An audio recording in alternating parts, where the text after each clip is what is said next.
దేవుడి దయవల్ల ఈ శుభకార్యం కాస్త జరిగిపోతే అల్లుడికి అమ్మాయికి కంపెనీ బాధ్యతలు అప్పచెప్పి మేము నిశ్చింతగా ఉంటాం. ఏమంటావు చెల్లెమ్మా? అంతకన్నా నా అన్నయ్య గారు.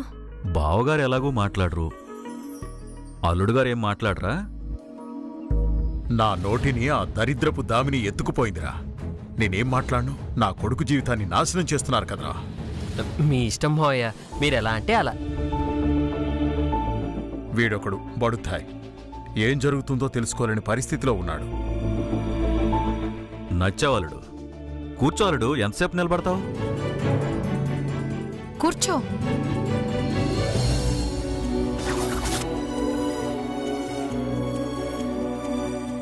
ఏమండి, వియ్యాల వారు చాలా ఖరీదు పెట్టి కార్డులు కొట్టించారు. చూద్దురుగానుండండి.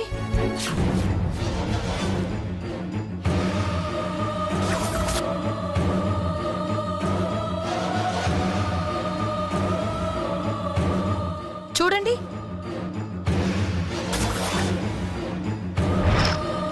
ఇదేంటి చిన్నోడి పేరు రాసుంది? అంటే పెద్దోడిని బకరాం చేస్తున్నారా?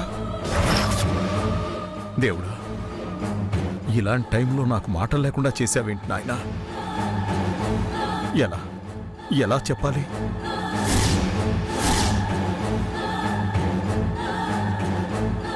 ఆండాళ్ళు, ఒకసారి చూడవే, పత్రికలో ఏం రాసిందో చూడవే. ఇక్కడున్నది శ్రీనివాసుల పేరు కాదే, గోవిందు పేరు. ఆండాళ్ళు, ఒకసారి చూడు, ఒకసారి పత్రిక చూడవే. అత్తయ్య ఒకసారి లేవండి. అదేంటి దామిని, చదువుతుంటే పెళ్లి శుభలేక అలా లాగేసుకున్నావు? చెప్తానుగా.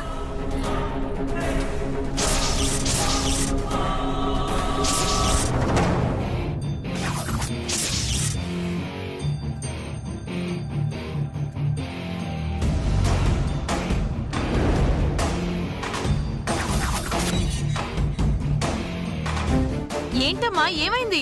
అన్నీ అలా తీస్తున్నావు? చెప్తాను కదా అత్తయ్య గారు, ఒక నిమిషం.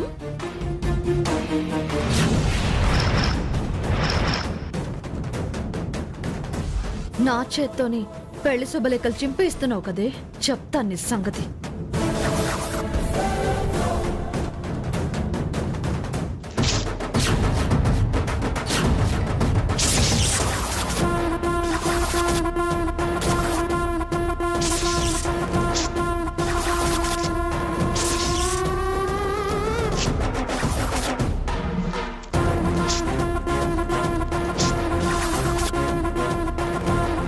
దామిని, ఏంటి నువ్వు చేసే పని?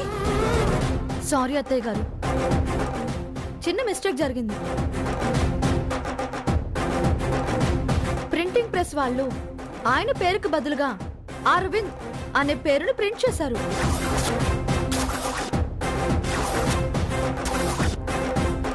ఆయన పేరుండాల్సిన చోట పరాయి వాళ్ళ పేరుంది. నాకిష్టం లేదు, అందుకే చించేశాను.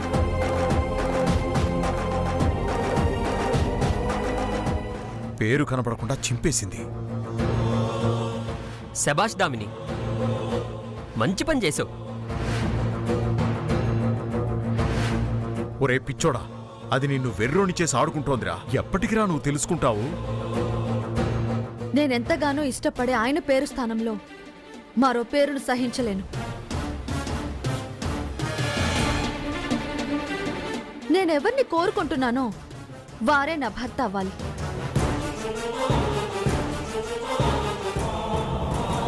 అది లైఫ్లో అయినా, వెడ్డింగ్ కార్డులో అయినా.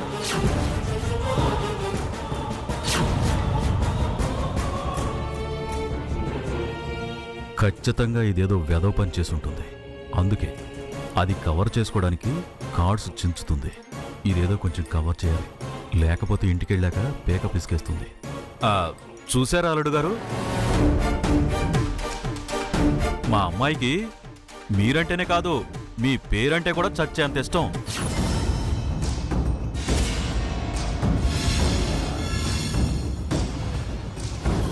అందుకే వేరే వారి పేరుని చించేసింది. అది నా అదృష్టం మావయ్య గారు. ఇలాంటి భార్య దొరకడం నేను చేసుకున్న పుణ్యం.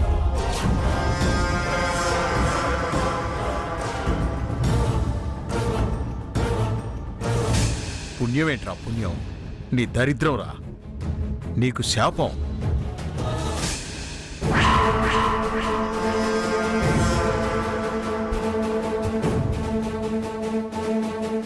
ఏం పద్మావతి అంతగా అనుమానంగా చూస్తున్నావు?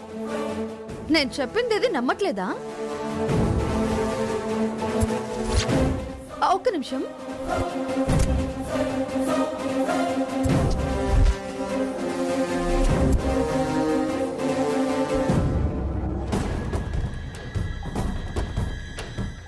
ఇదిగో, కావాలంటే నీ కళ్ళతో నువ్వే చూడు. తీసుకో.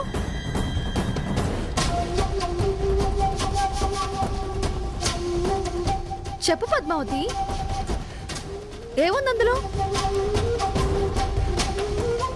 విందు. చెప్పాగా, ఆరా విందు. ఆరా చినిగిపోయింది, విందు మిగిలిపోయింది. అందుకే కార్డుని చింపేశాను. ఇప్పటికైనా నమ్ముతావా?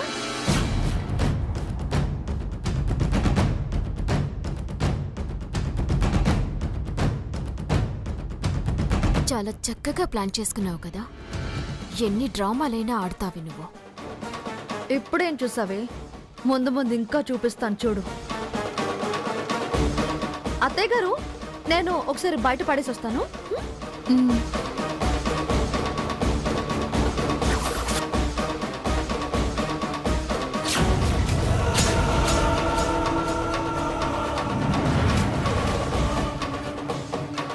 ఏ, నేను బయట చెప్పిందేంటి, నువ్వు లోపల చేసిందేంటి? చా, నువ్వు చెప్పింది నేను చెయ్యాలా? తెలివి నీకే కాదు, నాకు ఉంది. నువ్వు చెప్పింది చేయలేదనుకో. ఏం చేస్తావు? అయ్యో, అలా చూడకు పద్మావతి, భయం వేస్తోంది. నువ్వు చెప్పింది చేస్తాను, ఓకే? నువ్వు చెప్పమన్నట్టే చెప్తాను.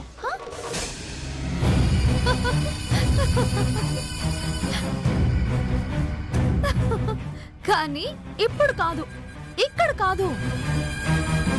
రేపు పెళ్లి మండపంలో బంధువులు అందరి సమక్షంలో వేద మంత్రాలు, మంగళ వాయిద్యాల సాక్షిగా సరిగ్గా శ్రీనివాసు నా మెళ్ళో తాళి కట్టేటప్పుడు అప్పుడు చెప్తాను.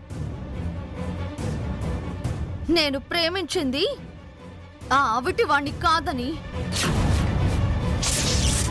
తన తమ్ముడు గోవిందుని అని.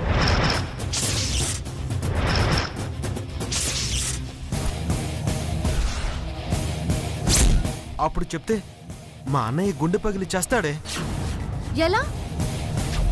నన్ను లవ్ చేయట్లేదని నువ్వు నా హార్ట్ బ్రేక్ చేయలేదా? నేను చెప్తే తప్ప? తప్పు చేయకు. చేస్తాను.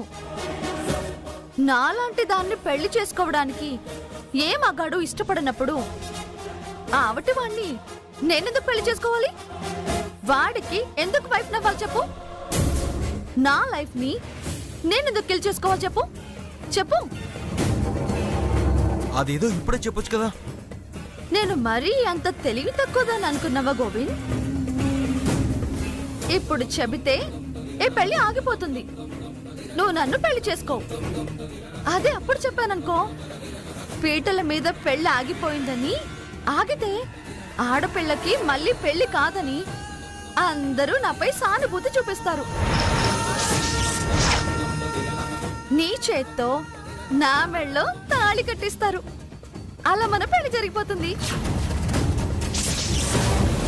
తప్పు చేస్తున్నావు దామిని. అదేదో ఇప్పుడు చెప్పొచ్చు కదా. ఏ, నువ్వు చెప్పొచ్చు కదా. ఒకసారి చెప్పి చూశాను. అత్తయ్య గారు ప్రాణాల మీదకి తెచ్చుకున్నారు. నువ్వు చెప్తే అయినా అర్థం చేసుకుంటారు. కానీ చెప్పనుగా. మా అన్నయ్య అమాయకుడు దామిని, చాలా మంచివాడు. అలాంటి వాణ్ణి బాధ పెట్టకు. మరి నేను బాధపడేలా చేశారుగా. ఆఖరిసారిగా అడుగుతున్నాను దామిని. నేను ఆఖరిసారిగా చెప్తున్నాను. అయినా ఇంతగా నన్ను బ్రతిలాడటం ఎందుకు చెప్పు? నాతోనే చెప్పిస్తానన్నావుగా, చెప్పించు. నువ్వు ఇలా చేస్తావు అనుకోలేదు దామిని. నువ్వు మాత్రం హ్యాండ్ ఇస్తావని నేను అనుకున్నానా? మీ అన్నయ్య గురించి నువ్వు ఆలోచిస్తున్నావు, మన లైఫ్ గురించి నేను ఆలోచిస్తున్నాను.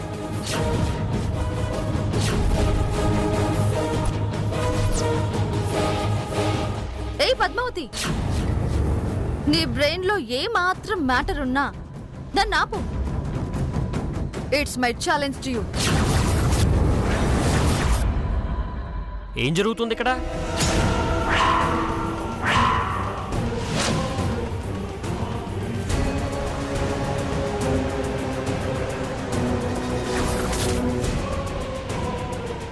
మాటి మాటికి బయటకు వస్తున్నారు. ఏం చేస్తున్నారు ముగ్గురు ఇక్కడ? ఏం లేదు బావా, రేపు మీ పెళ్లి కదా, అది ఎలా చేయాలా అని దామినితో డిస్కస్ చేస్తున్నామంతే. అంతే కదా గోవిందు? అవునన్నయ్య. రేపు నువ్వు ఆ పెళ్లి మండపానికి జరిగే ఊరేగింపులో గుర్రంపై వెళ్ళాలా, కారులో వెళ్ళాలా అని చర్చించుకుంటున్నాం. అంతే కదా పద్మావతి? రేపటి సంగతి రేపు చూసుకోవచ్చురా. ఇప్పుడు ఎందుకు ఆ విషయాలన్నీ? అంటే ముందే ప్లాన్ చేసుకుంటే మంచిది కదా బావా. దామిని నువ్వు కలిసి ఒకేసారి వెళ్ళాలా లేక విడివిడిగా వెళ్ళాలా అని కూడా ఆలోచిస్తున్నాం. పెళ్లికి ముందు ఎవరైనా కలిసి వెళ్తారా? పెళ్ళయ్యాకే కలిసి వెళ్తారు. లోపలికి పదండి, భోజనాలు చేయాలని అమ్మ చెప్పింది. రాదామిని? సరే పదండి. గోవింద్ గారు మీరు రండి.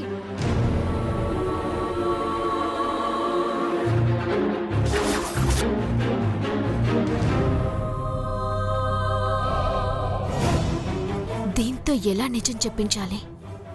ఏం చేయాలి?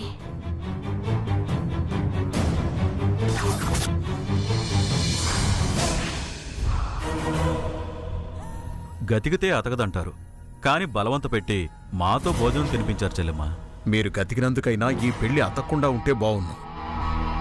అంతా అయిపోయింది కదా అన్నయ్య గారు. శుభలేఖలు కూడా మార్చుకున్నాం. మా ఇంట్లో తిన్నా తప్పులేదు. వస్తాం అత్తయ్య. పద్మావతి,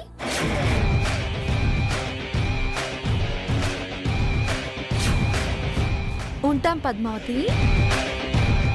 త్వరలోనే నీకు కూడా నచ్చిన వాడితో పెళ్లి జరగాలని కోరుకుంటున్నాను.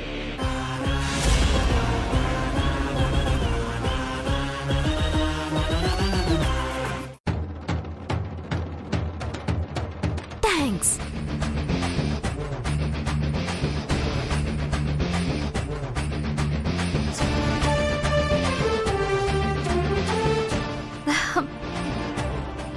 గోవింద్ గారు, ఇష్టపడే అమ్మాయితో నీకు కూడా పెళ్లి జరగాలి. ఇంక బయలుదేరండి, మళ్ళీ రాహుకాలం వస్తుంది. పదండి డాడీ.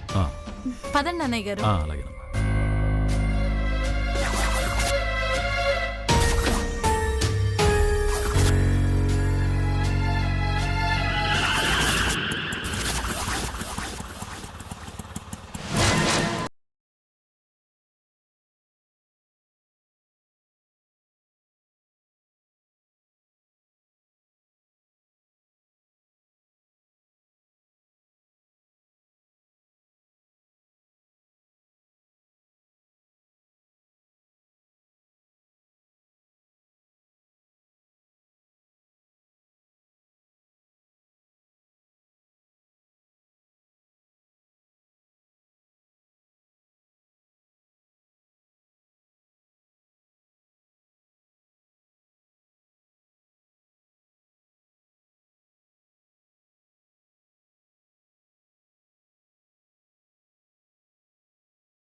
ఒక అత్త, ఒక మావయ్య, ఇద్దరు బావలు, ఒక ఫ్రెండ్ ఉన్న ఈ 500 గజాల ఇంట్లో ఏం జరుగుతుంది నాకు తెలియాలి, తెలిసి తీరాలి.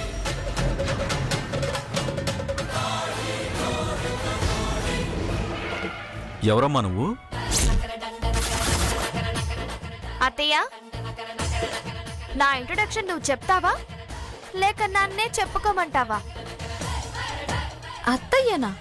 అవునమ్మా, ఇది నా మేనకోడలు, మీ మామయ్య గారి చెల్లెలి కూతురు. పేరు త్రిపుర సుందరి. రావే మేనకోడలా, సరైన సమయానికే వచ్చావు. నువ్వు పిలిస్తే రాలేదు, నా అంతటా నేనే వచ్చానత్తయ్య. రేపు పెదబావ పెళ్లి పెట్టుకుని కనీసం నాకు చెప్పరా? ఫోన్ చేద్దాం అనుకున్నానే, ఈలోగా నువ్వే దిగబడ్డావు. అంటే నేను ఇలా రావడం నీకు ఇష్టం లేదా? వచ్చిన ఆటోలోనే వెనక్కి వెళ్ళిపోమంటావా? ఆ, వద్దులేవే, వచ్చేసావు కదా. నేనేమీ ఊరికే రాలేదు, ఒక విషయం చెప్పాలని వచ్చాను. ఆ, సరే చెల్లెమ్మా, మీరు మాట్లాడుకోండి, మేం బయలుదేరతాం. ఆగండి, నేను చెప్పే విషయం అందరూ వినాలి. మేం కూడానా? ఏ, నీకేమైనా బొట్టు పెట్టి మరీ చెప్పాలా? పెళ్లి కూతురుతో ఏంటి ఆ మాటలు? లోపలికి వెళ్ళి మాట్లాడుకుందాం పదా.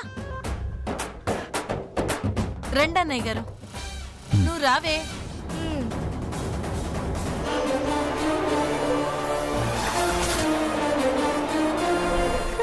ఏంటి పద్దు, ఎలా ఉంది నా యాక్టింగ్? సూపర్, చించేశావు. Thank you. మొత్తం స్టోరీ చెప్పావు, నాకంతా అర్థమైంది. నెక్స్ట్ స్క్రీన్ ప్లే ఏంటి? లోపలికి వెళ్ళగానే ఇవి టీపై మీద పెట్టు, మిగతాది నేను చూసుకుంటాను. సరేనా? అంతేనా? ఇంకా ఏం చేయమంటావో ఏమో అనుకున్నాను. చేయటానికి చాలా ఉందిలే, నిన్ను నేనే పిలిపించానని ఎవరికీ తెలియకూడదు. పద పద. పద.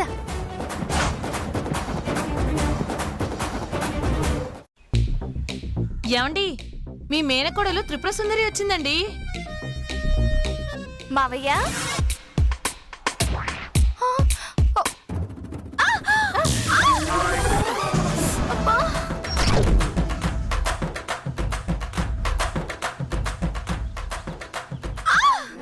సారీ. అబ్బా మావయ్య, ఎలా ఉన్నావు మావయ్య? ఏం బాగుంటావులే. ఏ పాపిష్టి కళ్ళు నీ మీద పడ్డాయో పక్షవాతం వచ్చింది.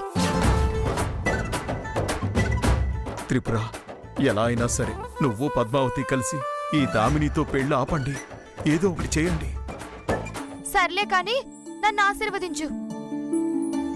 అయ్యో, మీరు మాట్లాడలేరు కదా, పర్వాలేదు, మీరు మీ మనసులోనే దీవించండి.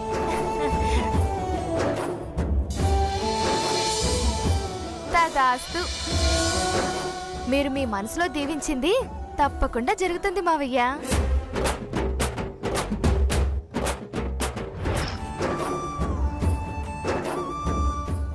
అత్తయ్య, మీరు కూడా దీవించండి.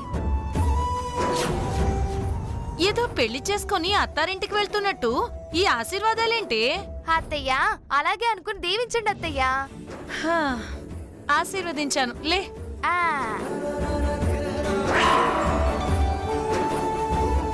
ఇప్పుడు పెద్ద బావకి పెద్ద నమస్కారం.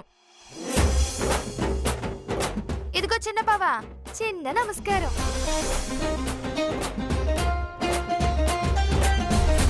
ఇక నా స్నేహితురాలు పద్దుకి ప్రేమతో కౌగిలింత నమస్కారం. ఏదో విషయం చెప్తాననొచ్చి ఈ నమస్కారాలేంటే? చెప్తా చెప్పడానికేగా వచ్చాను పద్మా. త్వరగా చెప్పు, మేం వెళ్ళాలి. ఏ, టైం అయిందా? దేనికి? చేతులు వణుకుతున్నాయా? ఎందుకు? దమ్మ కొట్టడానికి.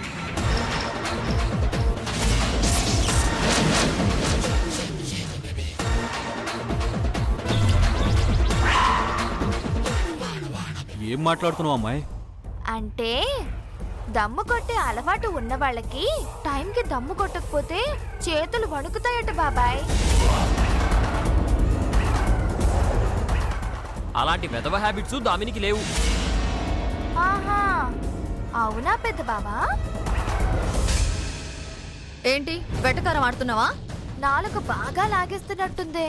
దేనికి? టైంకి నోట్లో పడాల్సిన చుక్క పడకపోతే నాలుక పీకుతుందట.